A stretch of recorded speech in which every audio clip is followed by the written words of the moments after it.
नमस्कार. खूप खूप मनापासून स्वागत आहे तुमचं आजच्या रेसिपीमध्ये. तर आज आपण आंब्याचा शिरा बनवणार आहोत. खूप छान असा हा शिरा तयार होतो. मऊ लुसलुशीत आंब्याचा शिरा आहे आणि लहानापासून मोठ्यापर्यंत सर्वांनाच आवडेल असा चविष्ट आंब्याचा शिरा आहे. चला तर मग रेसिपीला सुरुवात करूया. तर सगळ्यात आधी इथे मी 2 वाट्या दूध घेतलेलं आहे.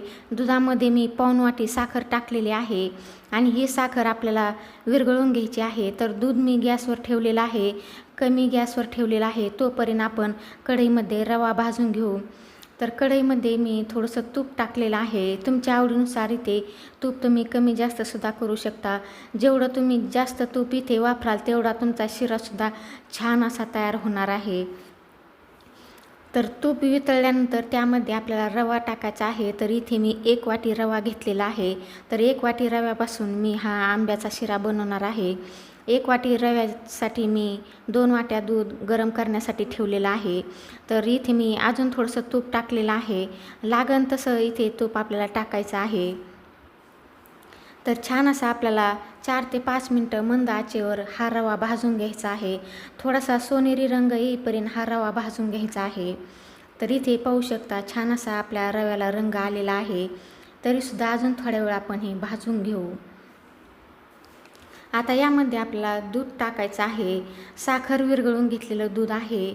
तर छान असं आपल्याला हे दूध ओतून घ्यायचं आहे. आधी मी अर्धं दूध टाकलेलं आहे. त्यानंतर हे मिक्स करून झाल्याच्यानंतर परत एकदा अर्धं दूध टाकायचं आहे. इथे मी बारीक 0 नंबरचा रवा घेतलेला आहे. तुम्ही जर जाडसर रवा घेत असाल तर इथे सगळं दूध एकदाच टाकलं तरी चालेल. हा बारीक रवा आहे. बारीक रव्यामध्ये थोड्याशा गाठी होऊ शकतात, म्हणून मी दूध 2दा करून टाकलेलं आहे. आणि इथे पाहू शकता शिऱ्यामध्ये तुम्हाला एकही गाठ दिसणार नाही. छान असा मऊ लुसलुशीत हा आपला शिरा तयार होणार आहे. शिऱ्यामधलं दूध आटलं की त्यामध्ये आपल्याला आंब्याचा पल्प टाकायचा आहे. तर हा मी पाऊण वाटी घेतलेला आहे आणि छान असा मिक्सरच्या भांड्यामध्ये बारीक करून घेतलेला आहे. तर छान असा आंब्याचा कलर आहे इथे पाहू शकता. तर शिऱ्यामध्ये हा आंब्याचा पल्प चांगला मिक्स करून घ्यायचा आहे. तर इथे पाहू शकता छान असा आपल्या शिऱ्याला रंग आलेला आहे. आता 1-2 मिनिट अशाच प्रकारे आपण मिक्स करून घेऊ. तर इथे घट्ट असा आपला शिरा तयार झालेला आहे पाहू शकता. आता यामध्ये आपण थोडे काजू, बदाम, पिस्त्याचे काप टाकणार आहोत आणि थोडंसं मी खोबरं किसून घेतलेलं आहे, ते सुद्धा मी टाकलेलं आहे. तुमच्या आवडीनुसार इथे तुम्ही काजू किंवा बदाम तुमच्या आवडीनुसार तुम्ही टाकू शकता. तर काजू बदामाचे काप टाकून झाल्याच्यानंतर 1 मिनिटभर हा शिरा परतून घेऊ. तर इथे मस्त असा आपला हा शिरा तयार झालेला आहे.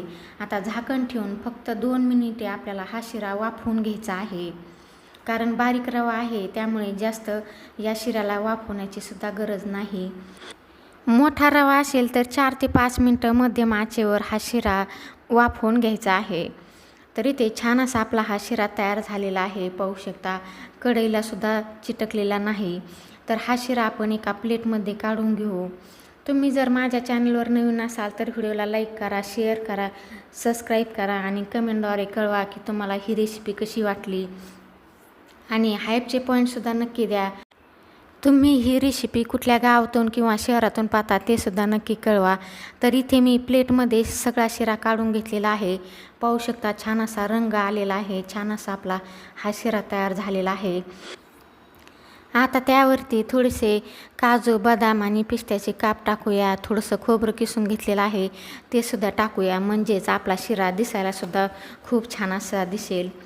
तर इथे पाहू शकता काजू, बदाम, पिस्त्याचे काप टाकल्यानंतर किती सुंदर असा आपला हा शिरा दिसत आहे आणि खायलासुद्धा खूप चविष्ट असा झालेला आहे. भरपूर असं तूप टाकलेलं आहे. तुपामुळे शिरा छान असा मऊ लुसलुशीत तयार होतो. इथे पाहू शकता मी तुम्हाला काढूनसुद्धा दाखवते. मस्त असा झालेला आहे. तर अशा प्रकारे तुम्ही लहान मुलांना हा शिरा बनवून द्या. अगदी आवडीने हा शिरा लहान मुले खातील. चला तर मग पुन्हा भेटूया पुढील एका अशाच रेसिपीमध्ये.